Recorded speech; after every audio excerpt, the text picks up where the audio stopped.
Awesome.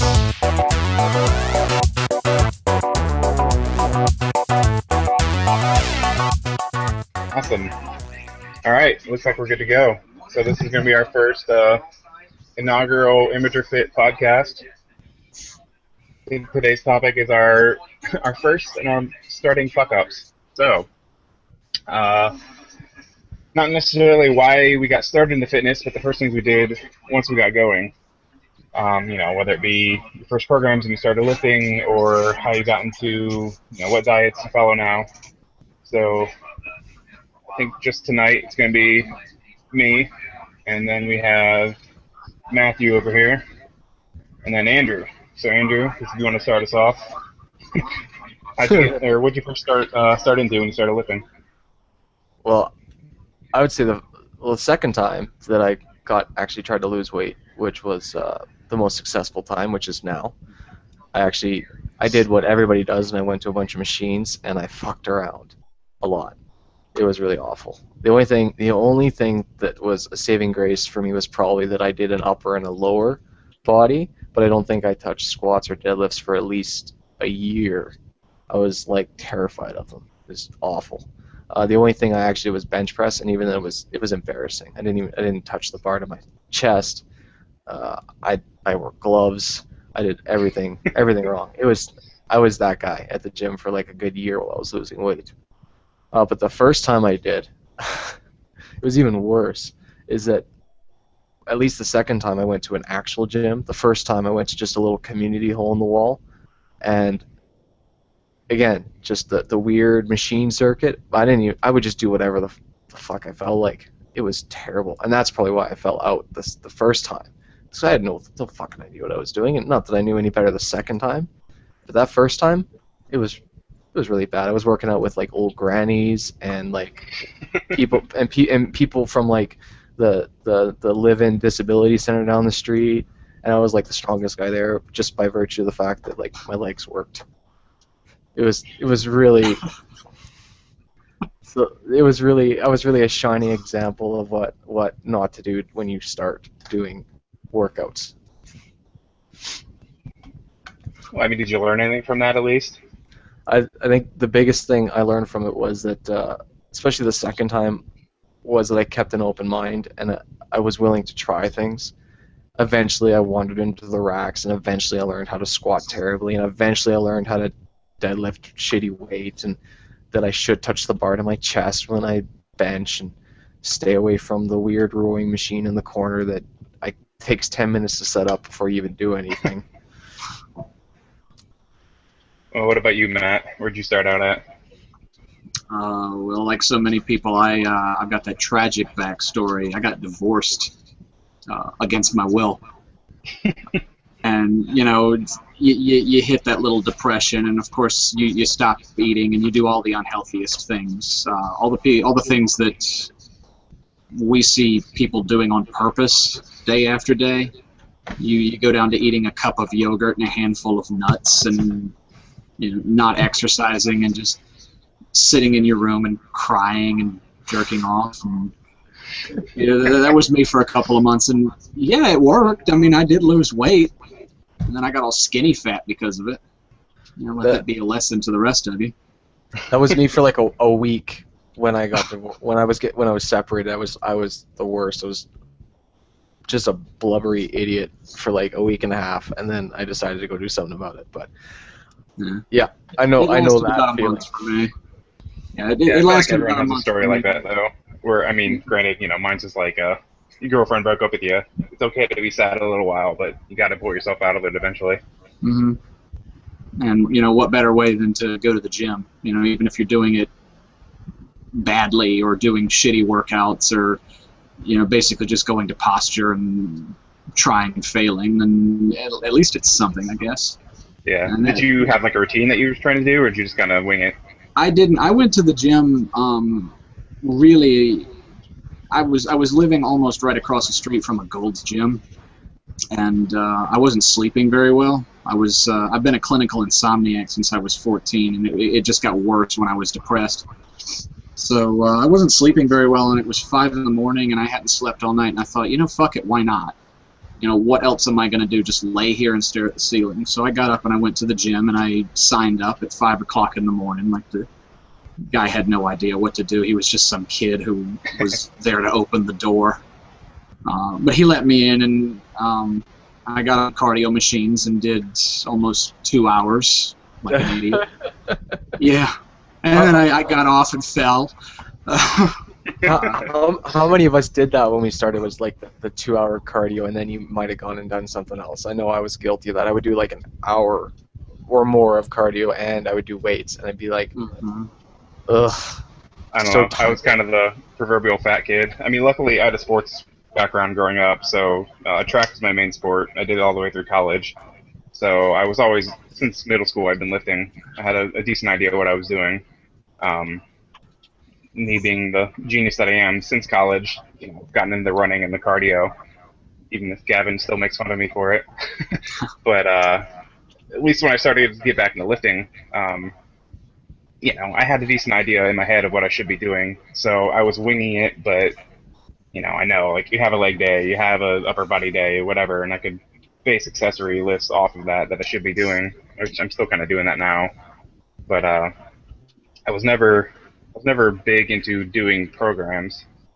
I think the only one I actually tried was Ben Henley and group wanted someone to do the Arnold blueprint with them, and I figured, what the hell, I'd hold him accountable and give me something different to do. But I think my biggest mistake was jumping into a bodybuilding program when I've been doing mainly the strength work the entire time. So I went from doing sets of like 3 to 5 on all my main lifts to doing sets of 10 or 15, wherever to ask you, with no rest at all. And God, it sucked. I injured my wrist for a good 6 months. I strained something in there, and I was doing clean and jerks, and just from bending back with my wrist, pulled something, and that's what I get for trying to do a program that I was definitely not ready for. That's how I feel when I do the 60-second rest, and you guys have seen me bitch about that with the squats. My 60-second 300-pound sets of 6, I'm just dying when I do that. But yeah, if you jump into it from like a 3 to 5 rep to 10 rep, that's just, ugh. You're gonna die and die hard. That's all It's a big difference, and if your body's not ready for it, it's gonna suck. Yeah, see, I did the opposite. I did the opposite. Once I first got it through my head that I needed to have a lifting program, I went and got like a beginner's program off of bodybuilding.com, and I lucked out and got a decent one. And it was built in such a way that it became high reps after a time. It became 12 to 15 reps. So I was squatting 3 times a week, 12 to 15 reps. I mean, the weight dropped over the course of the week. Otherwise, I would have died. But I did that for a while, and I had some pretty good strength gains off of it. But then I went to a program that's geared more towards building strength, instead of splitting it between hypertrophy and strength. And I was amazed at how much I could lift when I only had to lift 3 to 5 times. And I'm much stronger for it now for having done it, backwards, I suppose. But I don't know. I lost my train of thought. Don't judge me. I do remember the only thing I remember doing was I would do like 3 by 10 and 5 by 10 anytime I did, machines or whatever. So there was at least that. So I had some of that, but like the nutrition part for me was what really killed me. Like I was eventually doing at least bullshitting my way through something marginally appropriate, but really what ended up killing me in the end was that the nutrition part just murdered me. But before we get to that, other than don't do this, what else would we do?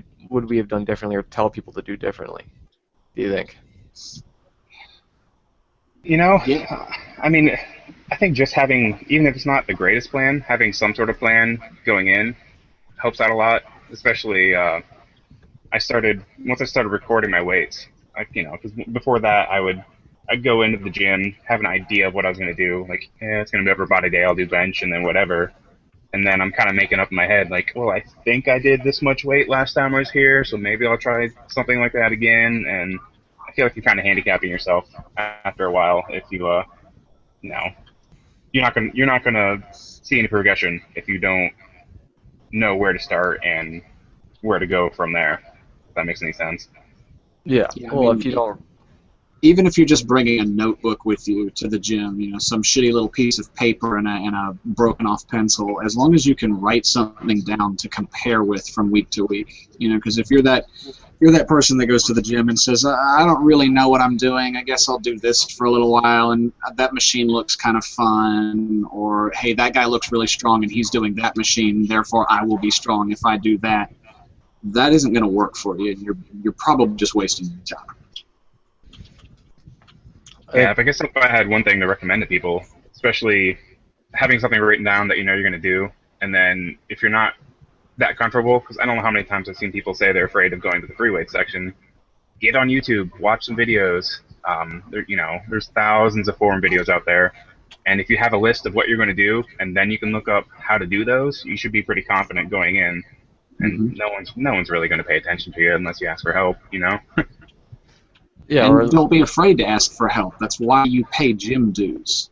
yeah, exactly. If you work at a shitty gym and there's one guy who's sort of distantly, running the main counter, yeah, he might not give a shit enough to stop and help you. But if you're going to anything resembling a quality gym, there should be somebody there, even if it's not an employee. You find the biggest guy who looks like he knows what he's doing, and you come and you meekly ask him if he can, help you in any way. Whatever you've got to do to improve yourself. I think other than structure, I'd just say keep an open mind. Like, that was the biggest reason I ended up transitioning to Wendler, and then, doing 3 fucking years of Wendler, which, of course, you all know I'm writing up the 3-part opus on. But if I wasn't open to the idea of doing something else or reading or at least able to admit to myself I didn't know what the hell I was doing, then I probably would have failed the second time just like I did the first time. So just don't be afraid, but also don't be afraid to admit you know nothing and that you need to figure it out and that you need to listen to someone that knows better than you, even whether it's on the internet or if it's the guy in the squat rack there for 3 hours you've been trying to work in on. Yeah, back to Matt's point, at least when people come ask me for help, I don't care at all. I would love to see someone learn how to do something well as opposed to sitting over there and struggling on their own, Don't be afraid to ask for it. Even if you have to pay for a PT session, there are some, even at commercial gyms, there are decent enough PTs to get you started. So that's an option if you have the money to do it. Not that everyone does, but or at least creep on what the PTs are doing with their clients and then write down notes. Follow them around. That seems to be the dirty little secret of the gym, is that nobody's paying attention to what you're doing, and at the same time everybody's creeping on everybody. Yeah, that is the uncomfortable truth, especially when everyone has leggings on. Even the guys. Oh, you damn right. Oh yeah. Oh, there's cameras at my gym. All right, eye contact the whole time. I mean, that's where we first started getting into working out. So what about the whole nutrition thing? At least everyone knows me on my end. I'm the macros guy. But have you had any failures starting out in your diets, or where'd you start out and just kind of winging it? Literally, the only thing I did right was I started using MyFitnessPal. Literally, the only thing I did right. How long is your streak on that? I can look. I think I'm at 1,262 days. That's but insane. I will confirm. But yeah, that was I started doing that in mid-December of 2012, and that was, like I said, it was the only saving grace for when I started, because there was a stretch. Well, I underate my calories for a long time, and I've gone over that story plenty, where I was down to 1,400 or 1,500 calories at one point, and that was just not enough. Yeah, it's disgusting. And the fact that I didn't regain all the weight is just amazing to me. But there was a point, and it's for a week and a half, where I ate less than 20 grams of protein, and I thought this was a great idea, and it didn't work. I was sore all the time. It was That awful. sound you're hearing is a million bros crying out in fear and pain. Well, you guys have seen the pictures of me when I was 156 pounds. I was like thin as fuck. That's because I didn't, even when I kind of got my act together, I still wasn't eating enough food or enough protein. Period, for whatever I was doing in the gym. So I literally did everything wrong. I still managed to lose the weight, and then I somehow managed to not regain the weight in the end, and I learned better. So if you want to learn how to lose weight properly, download my MyFitnessPal and do not follow my example. How did you do something to prevent yourself from getting that weight back, or did you, once you found out what your calories should be, did you jump right up into it? But first, well, I went to the doctor like almost right after I hit about 156 pounds, and then I started gaining the weight back a little bit, and I kind of at that point knew it was going to happen. So I went to the doctor. I had my thyroid was a problem from me under eating that long, so I took some pills, so that helped a lot.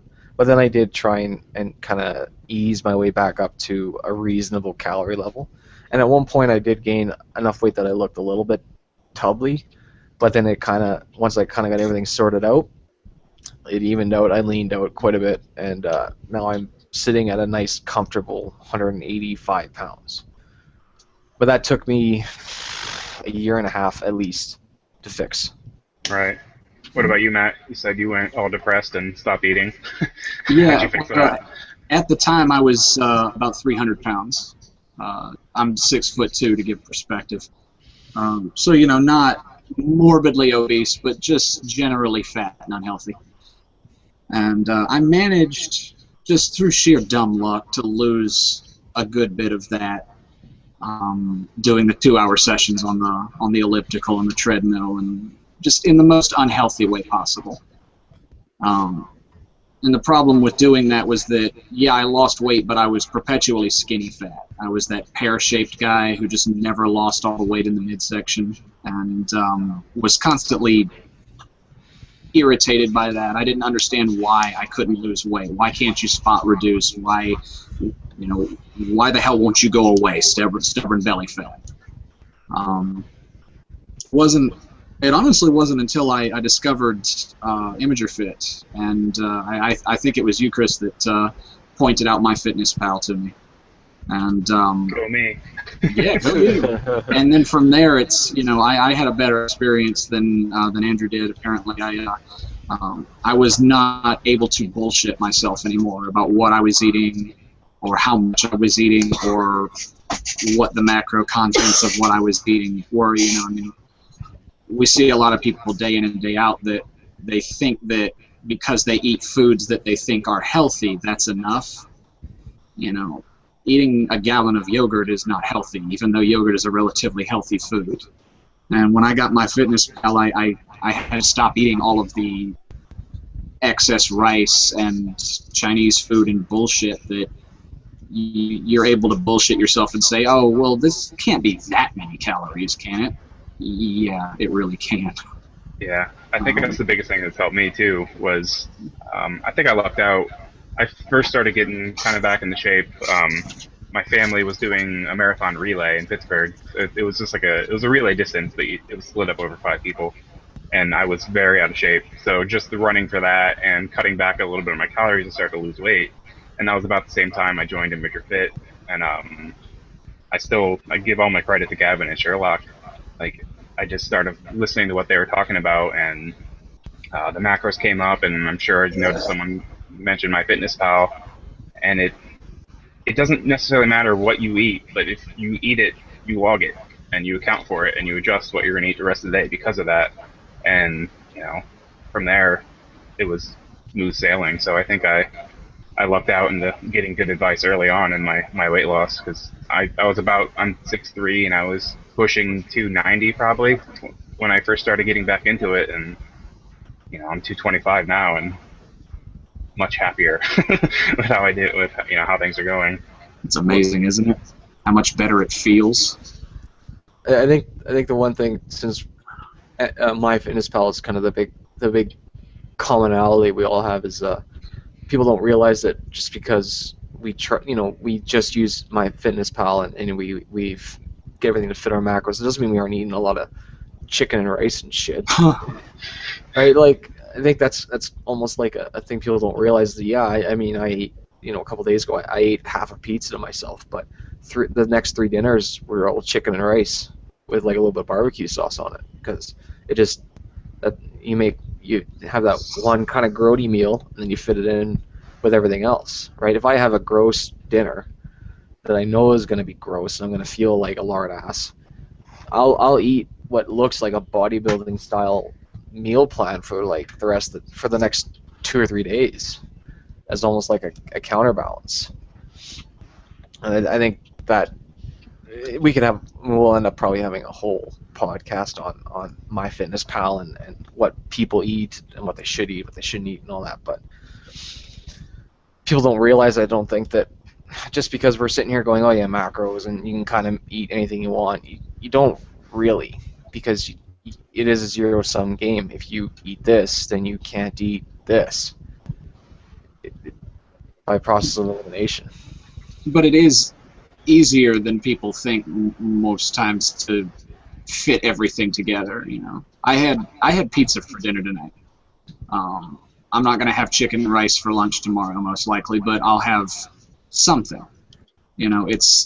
There's so many things out there that you can fit together in so many different ways, and it seems like having a tool like MyFitnessPal is sort of the key to making all of that work. It doesn't have to be as cut and dry as I had one bad meal, now I have to have 3 good meals. It can all just sort of fit together the way you want it to. Yeah, I'm sure it's a little bit easier for us too, us being bigger guys, where I know I eat about 2,800 calories at the moment, and I can have that donut and there's still plenty of room for me to fix the rest of my diet for the rest of the day. Whereas, if it's a female eating 1,800, it's a little bit bigger of a deal, but I mean, you can still make things work. I guess I should have mentioned that I'm only 5'7" and I'm only 185 pounds, but I did start at 265, and I still somehow eat at least as many calories as you guys do. That still bugs me. I feel like I think you eat more than me now, and you can cut weight. I need to figure out how to fix that. We need to go on Wendler, apparently. Yeah. It's the Wendler system. I'm eating. I think I ate a net calories of like 3,200 today, and I'll probably lose another half pound in a couple of days. I think what's killing me was ever since I ran that half marathon a month and a half ago, like, I've got nagging injuries and things just aren't feeling 100%, so I haven't been working out nearly as much. But I know, actually, I wanted to bring this up earlier when we were talking about eating way too low for a long period of time.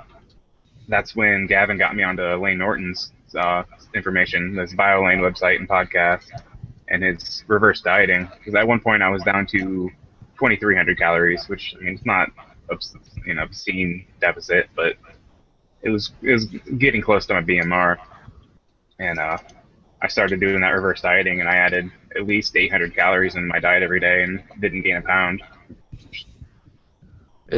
Well, I didn't do the Lane Norton, but I know that I'm eating pretty much double what I ate 2.5 years ago, and losing weight eating it. Right?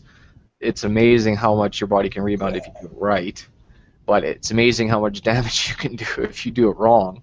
So the big thing is, like, yeah, a lot of people are like, well, I want the results now, but in my case, I was paying for it for almost 2 years before I could kind of let go of the almost the inherent panic of overeating and will I get fat again. And I don't have that problem anymore because I know I won't, because I know I can eat a disgusting amount of food for my activity level. But it took me so long to get there that the amount of mental and physical investment I've had to do, it's not worth putting yourself through. You should just do it right the first time, and you'll be a lot happier for it.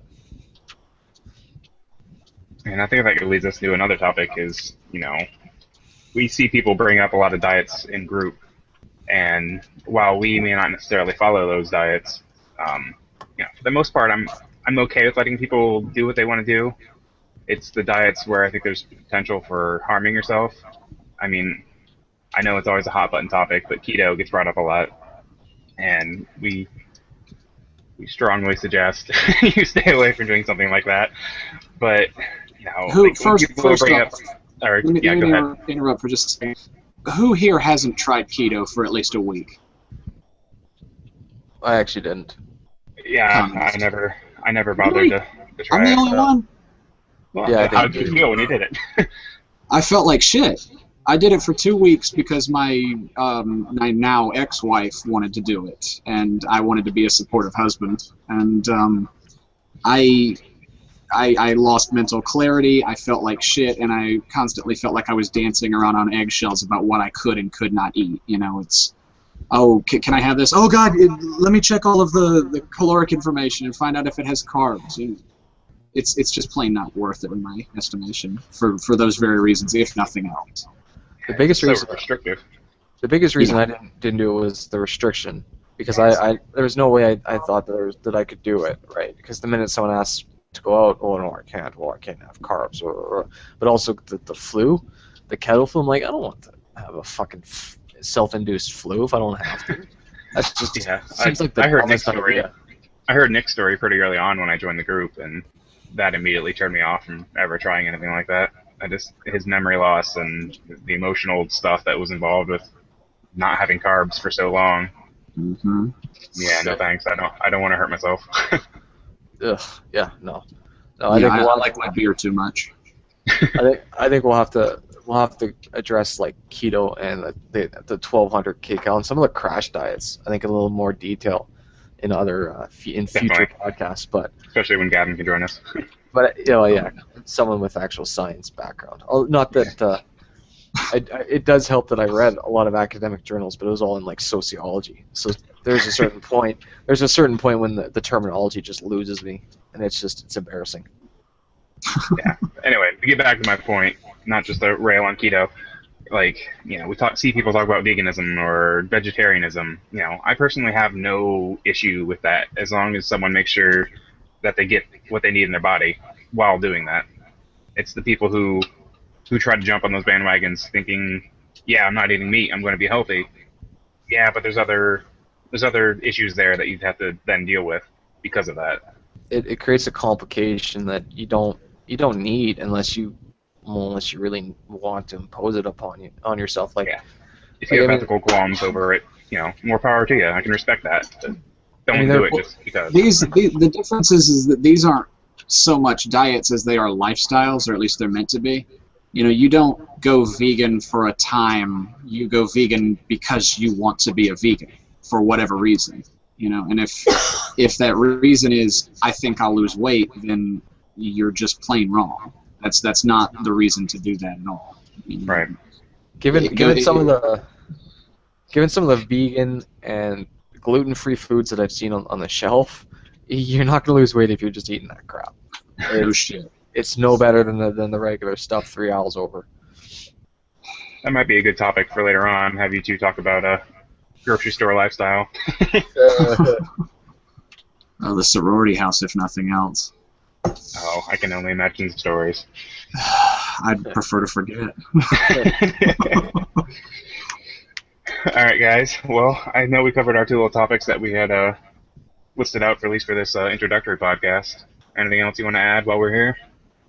I think just to reiterate the fact that if we're going into any thread, and as long as people aren't being assholes about it, and no, none of us are going to be necessarily, but that if we're asking hard questions about what people are doing and why we might seem like we're picking on a particular thing, it's more because we're just making sure you're doing the right thing and that everyone's been honest with you and that you've been honest with yourself in terms of what you're doing, especially with keto, the low-calorie diets, especially the low-calorie diets, if anything, and even to some extent veganism and vegetarianism, because when you get into those not fads, but those kind of side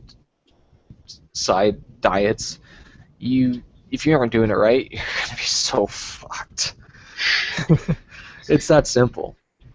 And a lot of us have experienced to some degree what goes on if you screw it up. And so we're just coming from a place of experience and concern, and not just us being jerks and not being all supportive, triggery sort of people.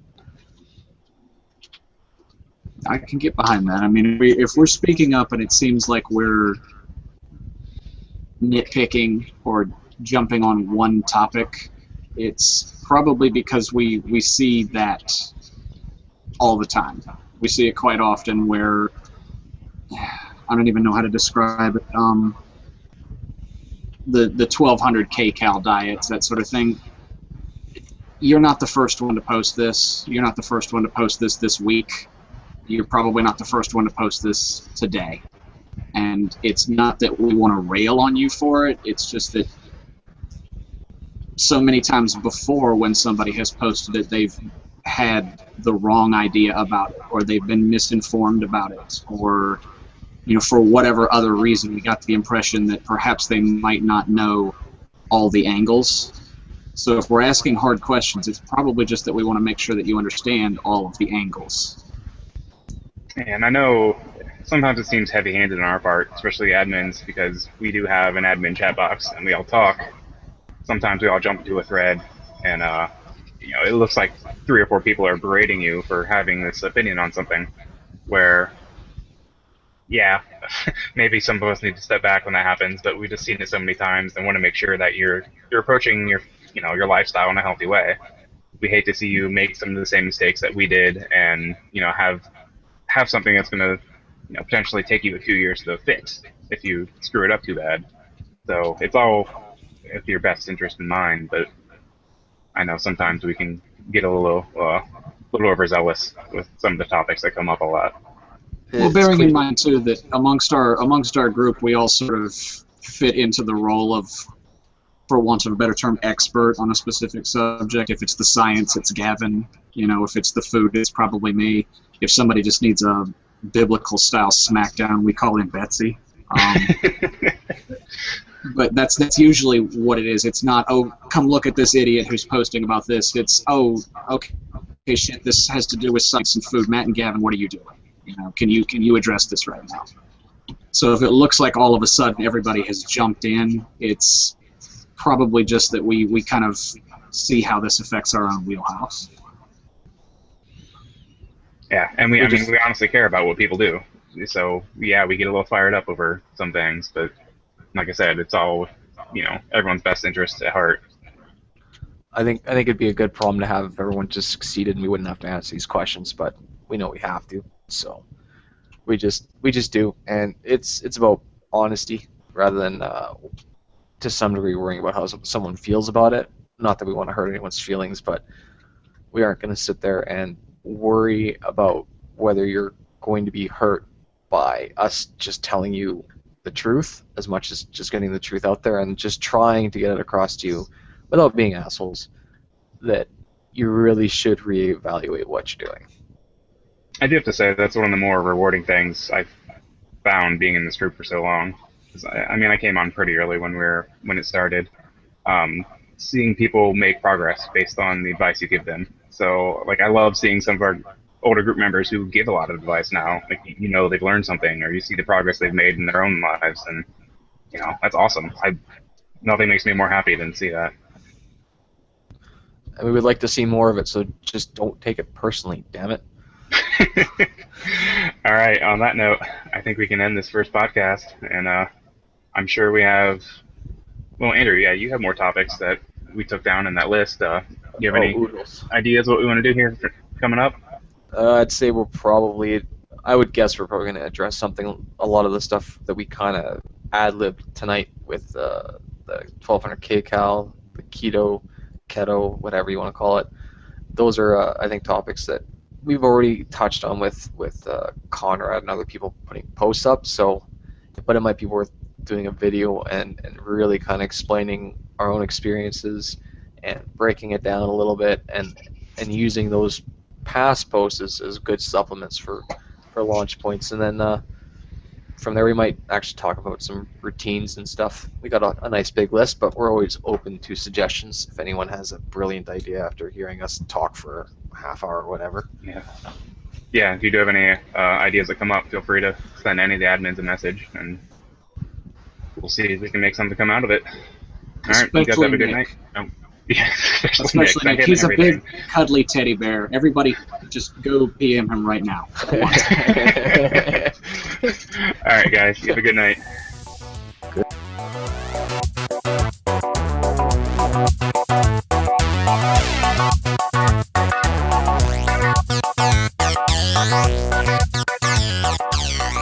Bye.